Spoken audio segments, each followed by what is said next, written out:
It appears that Israel's long-standing air advantage in the Middle East has effectively ended, as Hezbollah, a political and military movement in Lebanon, officially initiates an attack on Israel.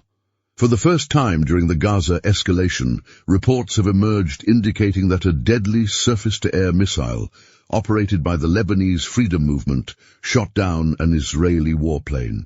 Unverified videos allegedly released by Hezbollah's global communication network show the precise moment a missile struck an alleged warplane in an unknown location, presumably northern Israel. If confirmed as authentic, this incident would mark the end of one of Israel's crucial military advantages in the region. This development follows Hezbollah leader Hassan Nasrallah's warning that if the war in Gaza doesn't cease, his group will be compelled to enter the conflict on the side of Palestine. Is this a game-changer for Israeli belligerents in the Middle East? ما يجري على جبهتنا مهم جدا ومؤثر جدا. قد يبدو للبعض الذي يتوقع أو يطالب أن يدخل حزب الله سريعا في حرب شاملة وكاملة مع العدو، قد يبدو ما يجري على الحدود متواضعا، ولكن لو نظرنا إلى ما يجري على الحدود بموضوعية سنجده كبيرا جدا ومهما جدا ومؤثرا جدا.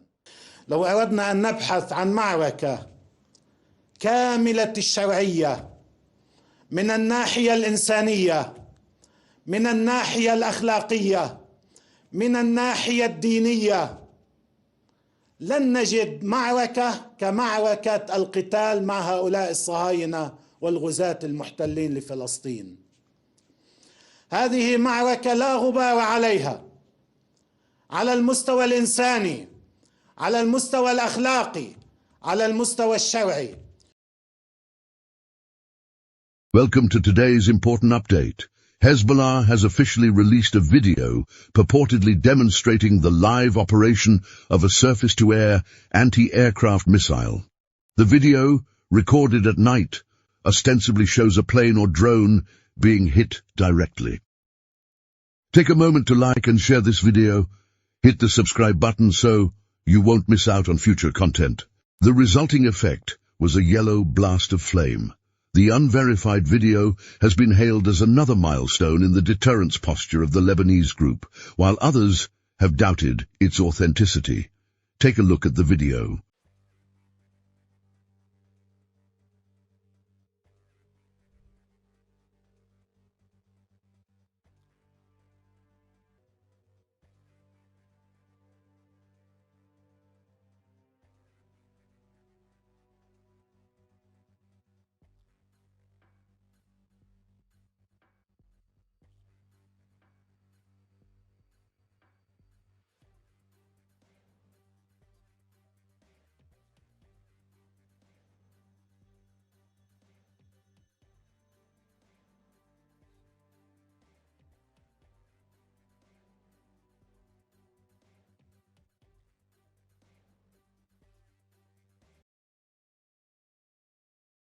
This unverified video may have confirmed the assessment of the United States Security Council that the Lebanese movement is militarily adept. Hezbollah is widely described as comparable to or stronger than the Lebanese armed forces in military power. Reasons cited include Hezbollah's better discipline, experience and weaponry, giving them clearly superior military and combat capacity than the LAF. Additionally, some argue that the LAF suffers from mistrust and sectarian conflict, while Hezbollah does not.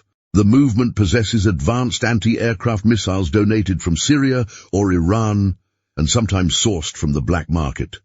These include MiSAG-12, Zu-23, 9K-32, Strela-2, NATO, SA-7 Grail, 9K-33 OSA, NATO, SA-8 Gecko, 9K-34 Strela-3, NATO, SA-14 Gremlin, 9K-310 Igla-1, NATO, SA-16 Gimlet, 9K-38 Igla, NATO, SA-18 Grouse, 9K-40 Buk M2, NATO, SA-17 Grizzly, Pantsir S-1, NATO, SA-22 Greyhound. The latter, the Pantsir Sam of Russian origin, was allegedly donated to them by the Russian paramilitary organization, Wagner. American intelligence indicates possible discussions between the Wagner Group and Hezbollah regarding the provision of air defense systems, specifically the SA-22 that incorporates anti-aircraft missiles. While the U.S. has not verified the delivery of such a system, it closely monitors these discussions, considering the potential transfer a significant concern.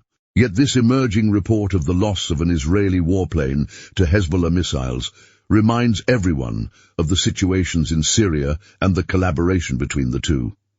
Syria has had the Russian SA-22 Pantsir system, an integrated aircraft, helicopter and cruise missile interception system, for over 15 years. This system, combining radars, cannons and anti-aircraft missiles on a single combat vehicle, could potentially pose a new threat to the Air Force's aircraft.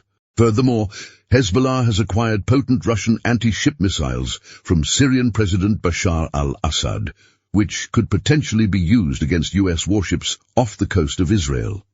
The paramilitary group likely obtained the Yakont missile in Syria more than a decade ago during its deployment to assist in the civil war, as reported by Reuters. The Yakont missile, with a range of 186 miles, lends credence to Hezbollah's leader's threat to target the United States, suggesting the group could attack warships in the region. The ground-launched Yakont approaches its target at a low altitude of 10 to 15 yards to evade detection, according to a report by the Washington-based Center for Strategic and International Studies, CSIS. A variant of the P-800 Onyx missile developed in 1993, the Yakont was created in 1999 for export by a Russian defense firm and is capable of being launched from the air, ground or submarines, as stated by CSIS. The U.S. maintains its Mediterranean naval deployment, consisting of 2 aircraft carriers and their supporting ships, to deter Iran and prevent the conflict from spreading. من أجل تخفيف الضغط عن غزة ومن أجل المساهمة في منع إسرائيل من تحقيق أهدافها، وأيضا كرسالة واضحة أنكم إذا توسعتم ستكون هناك عواقب وخيمة. هذه الرسائل وصلت وتصل.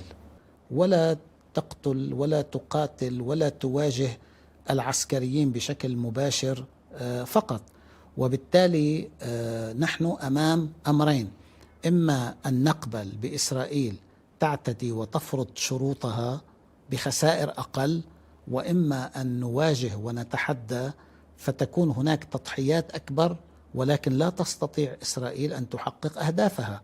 نحن من أنصار الخيار الثاني كي لا تحقق إسرائيل أهدافها. هذا أمر طبيعي. كيف يحق لأمريكا والعالم كله أن يقف إلى جانب إسرائيل التي تقتل المدنيين والأطفال وتدمر البيوت، ولا يحق لنا أن نناصر أهلنا وأحبتنا في فلسطين وفي المنطقة؟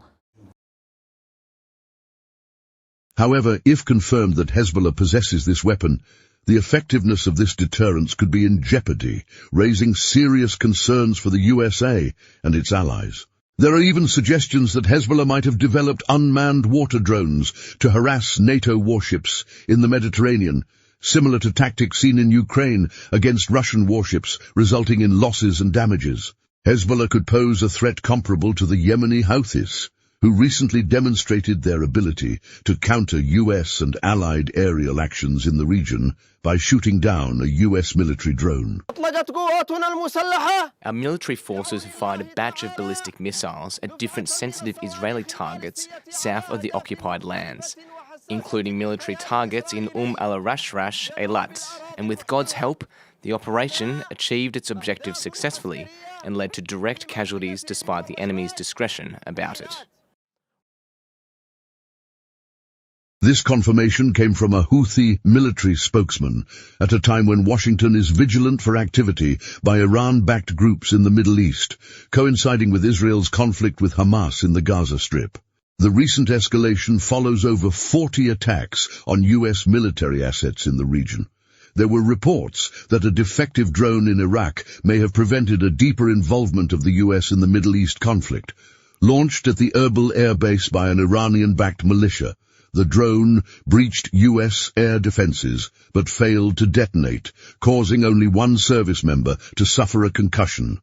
This incident is among 40 separate drone and rocket attacks on US forces by Iranian-backed militias in Iraq and Syria over the past 3 weeks, responding to American support for Israel in the Gaza war. The deal.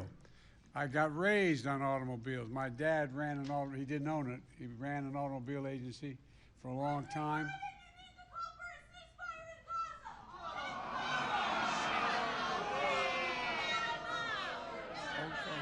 The end goal for the world's largest democracy is to seek a ceasefire in Gaza, alleviate the suffering of the innocent people of Palestine, and curb Israel's actions in the region. Without these measures, the conflict could escalate into a broader regional conflict with potentially devastating consequences for Israel and the US, already entangled in Ukraine. Appreciate our work by liking and sharing this video. Hit the subscribe button so that you won't miss any of our future updates. Until the next update, stay safe.